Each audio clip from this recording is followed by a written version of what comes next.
브랜드를 팔아야 브랜드가 생긴다. 안녕하세요, 오두환입니다. 여러분께서는 생산자한테서 구매하랴, 또 힘들게 만든 걸 판매하랴, 힘드시죠? 잘 팔리기만 하면 보람이라도 팍팍 느껴지는데 막상 판매가 잘 안 되면 얼마나 안타깝습니까? 분명 여러분들이 봤을 때는 최고의 먹거리로 만들어진 최고의 상품인데 말이죠. 맞죠, 여러분? 자, 그러니까 이제 팔지 마세요. 사고 싶게 만드세요. 인정하고 싶진 않겠지만 여러분들은요, 사실 제품이 아니라 브랜드를 팔고 있는 겁니다. 힘들게 만든 제품이 그 본질보다도 브랜드 가치로 평가받는다는 사실, 왠지 분하지만 이게 바로 현실입니다. 이유는 생각보다 간단합니다. 열심히 팔고 있는 우리도 다른 물건을 살 때는 브랜드를 보고 판단합니다. 만약 브랜드를 전혀 고려하지 않는다면 여러분들이 입고 있는 옷이나 가방, 신고 있는 신발, 이런 것들은요, 모두 시장표나 무조건 가격만 싼 제품들일 겁니다. 그런데 실상은 그렇지 않죠. 해외 중국이나 베트남 현지에서 양산된 제품에 우리는 더 큰 가치를 느끼고 있습니다. 그러니까 여러분도 2차 가공이나 유통에서 성공하기 위해서는 반드시 브랜드라는 개념을 이해하고 여러분들의 사업에 적용하셔야 합니다. 여기서 중요한 게 바로 마케팅과 광고입니다. 요즘은 마케팅과 광고라는 단어가 혼용돼서 사용됩니다. 어차피 혼용된 김에 저희는 마케팅은 본질을 포장하는 것이고 광고는 이 포장된 것을 알리는 것이라 정의하죠. 제가 고안해서 현재 해외 SSCI급 국제 논문을 준비 중인 브랜드 상대성 이론 잠깐 짚고 넘어가겠습니다. 전혀 어렵지 않게 간단하게 말씀드릴게요. 본질 더하기 마케팅을 한 값을 괄호로 묶어서 가치라고 부르고요. 이 가치값에 광고를 곱한 값을 브랜드 점수라고 보시면 됩니다. 그러니까 본질이 아무리 좋아도 마케팅으로 포장하지 않으면 고객은 가치라고 받아들이지 않게 된다. 본질 100 더하기 마케팅 마이너스 100이면 가치가 0이 되므로 아무리 공고를 곱해봐야 0이 된다. 이런 논리입니다. 본질이 30밖에 안 되는데 마케팅을 70이나 잘해서 100의 가치로 보이는 경우, 여러분도 이미 동종업계에 엄청나게 많이 있다는 사실 잘 알고 계시죠? 그런 걸 볼 때마다 대체 왜 우리 것처럼 좋은 걸 안 사고 비싼 돈 주고 저런 걸 사나 싶잖아요. 맞죠? 그런데요, 요즘은 세상이 많이 변했습니다. 단순히 품질로만 비교하기에는요, 너무 혼란스러워졌어요. 솔직히 전문 업종에 종사하지 않는 한 뭐가 더 좋은지 일반인들의 시선으로는요, 잘 분간이 되지 않습니다. 이 중에서 어떤 컴퓨터가 좋은지 잘 이해하는 분 계세요? CPU에, 그래픽카드에, 하드디스크에 각 부품별로 쟁쟁한 회사들이 대거 난입해 있고 등급도 엄청 다양합니다. 자, 요약하자면 여러분은 그 분야를 처음 접한 이들에게도 설명이 될 정도의 가치와 느낌을 전달해야 합니다. 여러분이 큰돈 들인 비싼 광고를 아주 잠깐 접했을 순간에 말이죠. 찰나에 아주 빠르게 모든 브랜드 가치를 전달해야 합니다. 오늘 그 방법에 대해서 여러분께 간략하게나마 소개를 드리고 여러분의 브랜드가 제 값을 받는 것을 넘어 저절로 팔릴 수 있게 하는 시간을 한번 오늘 가져보도록 하겠습니다. 여러분 기대되시죠? 값비싼 시간이니까 잘 듣고 이것만큼은 꼭 따라해 주셔야 돼요. 자, 여러분은 결국 소비자와 생산자를 연결하는 분들입니다. 유통이라고 하면 작게 보시는 분들도 많으신데 생각보다 범위가 넓습니다. 자사 브랜드를 만들어서 판매하고 계시는 분들도 계실 거고요. 타사 브랜드를 판매하고 계시는 분들도 계시죠. 물론 이것들을 복합적으로 하시는 분도 계십니다. 해외 OEM으로 물건을 가져오거나 공장에 발주를 넣고 생산 의뢰하는 것도 결국 크게 보면 유통이라는 범주 내에 들어가죠. 결국 소비자는 여러분의 브랜드를 보고 그런 모든 공정에 대해 신뢰하고 있다는 걸 구매하는 것으로 표현하는 겁니다. 먼저 브랜드를 한 문장으로 정의해 볼게요. 브랜드는 약속이다. 어떻게 무엇을 해왔는지, 어떤 가치와 혜택을 제공하겠다고 하는지 그것을 약속하는 겁니다.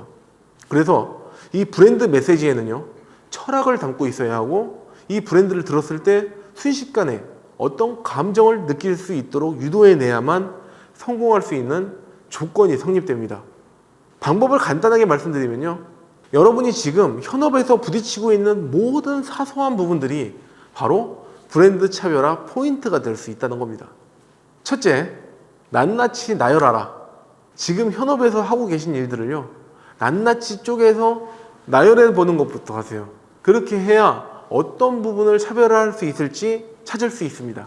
예를 들어 해외에서 가져오면요, 그 부분을 부각시킬 수도 있고, 경기도 생산품이면 경기도 현지의 생산 과정을 부각할 수도 있겠죠.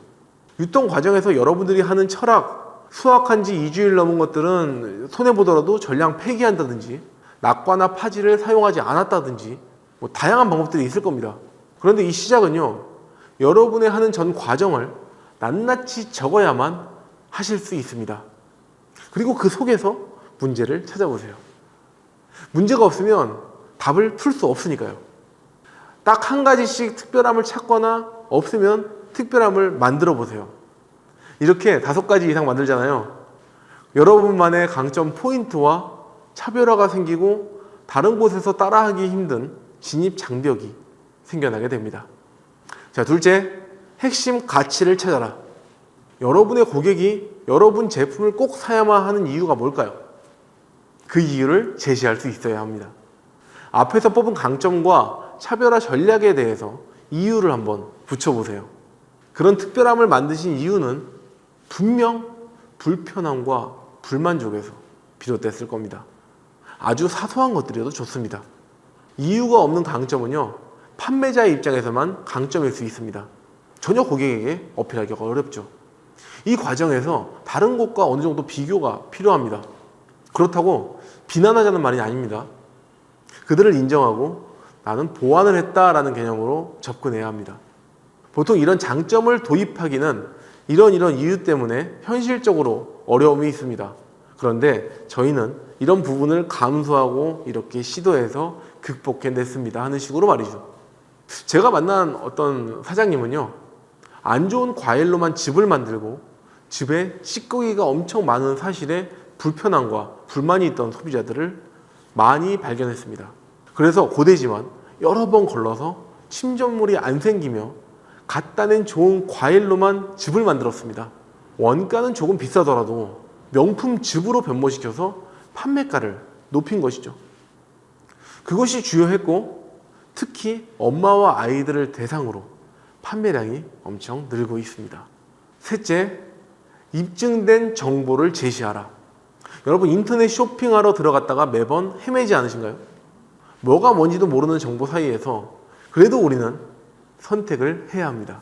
그래서 여러분도 저도 고객도 고민하는 시간을 덜 수 있게 입증된 것들을 우리는 원합니다. 내가 사려는 제품이 괜찮은지 아닌지 검증하는 과정은요, 생각보다 귀찮고 복잡합니다. 그러니까 실제로 상위에 떠 있는 것들은 인기순 위주로 판매 쏠림 현상이 나타납니다. 많이 샀으니까 많이 산 사람들이 검증했겠지라고 생각하고요. 이렇게 입증된 정보를 탐색하고 구매하는 사람들은요, 가격보다 질을 우선합니다. 결국 가격만으로 승부하려고 하면 얼마 안 되는 수요 사이에서 치열하게 낮은 이익으로 계속 경쟁해야 하는 거죠. 저를 예시로 한번 들어보겠습니다. 저는 마케팅과 광고, 브랜딩 컨설팅을 해서 100명 훨씬 넘는 사장님들의 감사 영상 후기를 보유하고 있습니다. 유명한 분들도 계시고 모두 기업체를 운영하시는 대표님들이시죠. 그런 후기를 공개합니다.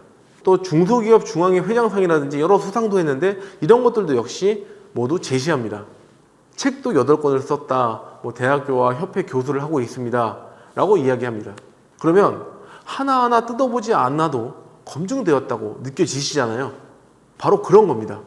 여러분이 지금 유통하고 있는 분야의 인플루언서 분들의 후기와 일반인 분들의 구매 후기들을 받으셔야 합니다. 그분들은요, 절대 그냥 써주지 않아요. 정말 잘해줘야 합니다. 대충해도 써주겠지 했다가 정말 큰일 납니다. 최선을 다해도 써줄까 말까예요. 후기를 받고 싶으시면 아끼지 말고 뭐라도 더 해주셔야 돼요. 브랜드 초기에는요, 이 작업이 필수입니다. 그리고 시상하시는 곳들이 종종 있어요. 저도 머니투데이 기업인증센터의 센터장을 맡고 있는데 혁신기술 대상이니 히트 상품 대상이니 이런 것들을 잘 활용하시면요, 소비자의 검증 과정을 줄여줄 수 있습니다. 또 이런 언론사들의 기사를 활용하는 방법도 굉장히 좋은 방법입니다. 언론에 꾸준히 소개되는 곳이라는 느낌을 준다면 역시 그 검증을 좀 줄여나갈 수 있다는 것이죠. 제일 중요한 것 중에 경기도 G마크 인증 이런 것들도 있겠죠. 여기 알만한 분들은 다 아시리라 생각하는데 G마크는 경기도지사가 직접 인증한 마크입니다. 공기관인 경기도청과 경기도지사가 품질을 보증함으로써 소비자의 검증 과정을 정말 파격적으로 줄여줄 수 있죠. 단순히 마크 하나 붙이고 땡 하기보다 어떤 공정을 거쳐 어떤 검증을 하는지 추가로 몇 줄을 적어두면 이거야말로 마크를 제대로 활용하는 겁니다. 아무나 주지 않는 매우 특별한 마크니까요. 이런 식으로요, 여러분들의 제품을 검증하는 검증 시간을 줄여주세요. 넷째, 현장감으로 판을 바꿔라. 여러분에겐 큰 사명이 있습니다. 바로 여러분이 많이 팔수록 신이 나는 생산자분들이 함께 하시니까요. 맞죠? 유통일을 하시면서 생기는 또 하나의 보람이잖아요. 여러분에게 공급해주는 고마운 분들이 잘 되고 웃는 모습을 보면 얼마나 기분이 좋으십니까? 그분들을 위해 여러분은 생생한 현장감에 포장을 더해서 소비자에게 전달해 주셔야 합니다. 과거 한 마을에서 있었던 일인데요. 그 마을은 사과가 주 생산품인 곳이었습니다. 매년 풍작이든 흉작이든 이 유통업체 사장님은요, 이 마을에서 나는 사과를 거의 모두 사다시피 하셨죠. 십수년간 거래하다 보니까 서로 챙겨주고 믿는 그런 좋은 관계였습니다. 그러다 어느 해에 갑자기 태풍이 불어닥친 겁니다. 바람이 세게 불어서 사과나무가 뽑히기까지 했고요. 사과의 대부분은 떨어지고 흠집이 나고 멍이 들어서 제대로 된 사과를 보기가 힘들었죠. 사과의 공급이 확 줄어들었습니다. 그때 이 유통업체 사장님은 아주 기발한 아이디어를 내셨습니다. 어떻게 했을까요? 여러분이라면 어떻게 하시겠어요? 품질은 기존 것과 별 차이가 없고 오히려 비가 많이 내려서 맛도 좋지 않았죠. 개수도 많지 않았고요. 그 사장님은 몇 안 남은 사과들을 비싼 값에 구매하시고 비싼 값에 팔아주시기로 결심하셨습니다. 그래서 사과에 이런 가치를 부여하죠. 태풍에도 딱 붙어 살아남은 사과, 여러분의 성공을 기원합니다. 이렇게 마케팅을 하고 나니까요, 사람들은 줄을 서서 비싼 값에 사과를 사가게 됐습니다. 시험을 응시하거나 사업을 하시는 분들의 마음을 공략한 거죠. 그래서 그 마을은 큰 피해 없이 태풍 위기를 극복하게 되었습니다. 어때요? 현장감이 느껴지시나요? 이걸 여러 설명이나 페이지, 브로슈어 등의 표현을 하면요, 어떤 결과가 나타날까요? 이 기법은 실제 여러 대형 기업에서도 종종 사용하는 마케팅 기법입니다. 왜 이마트 수산물, 농산물 코너에 가면 현장에 계신 분들의 얼굴과 상지가 붙어 있겠습니까? 바로 이런 이유에서 비롯된 겁니다. 현장감으로 판을 바꾸는 방법은 생각보다 어렵지 않습니다. 여러분도 한번 시도해 보세요. 우럭이라고 가정하면 보통 양식이지 않습니까? 양식이니까 여기서 어떤 가치를 줄 수 있지? 어차피 매운탕용이나 냉동이고 생물이라 하더라도 가치를 주기 여간 어려운 게 아니죠. 회로 먹는다 해도 자연산에 비할 바가 못 될 텐데요. 맞죠? 어차피 양식 우럭이니까 다 비슷해 보이는 것이 현실인 거죠. 그럼 이걸 조금 포장해서 23년 장인이 동해 속초 앞바다에서 손수 길러낸 팔팔한 우럭이라고 표현하면 어떨까요? 사진도 막 잡아 올린 느낌으로 우럭을 잡고 있는 걸 활용하는 거죠. 어차피 양식이긴 한데 어떠세요? 조금 달라 보이나요? 지금은 예를 들은 거니까요. 이런 식으로 계속 여러분들의 작업 공간에서 현장감을 만들어 주세요.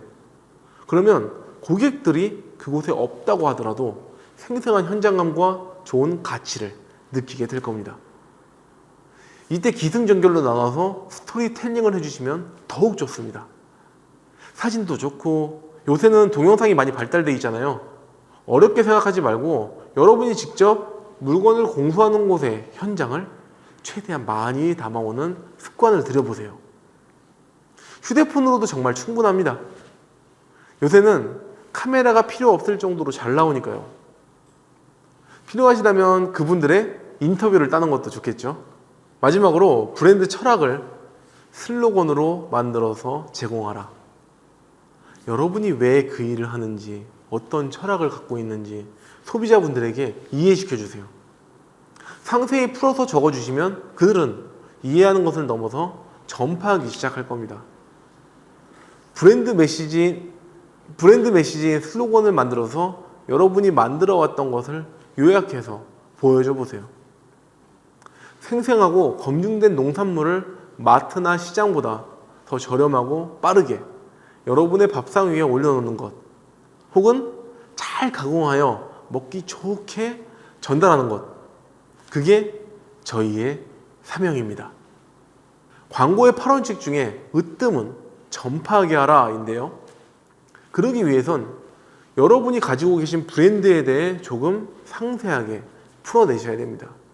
그 과정에서 슬로건이나 카피라이팅, 네이밍 등을 겸하시면 보다 빠르게 이해시킬 수 있으실 겁니다. 자, 정리하겠습니다.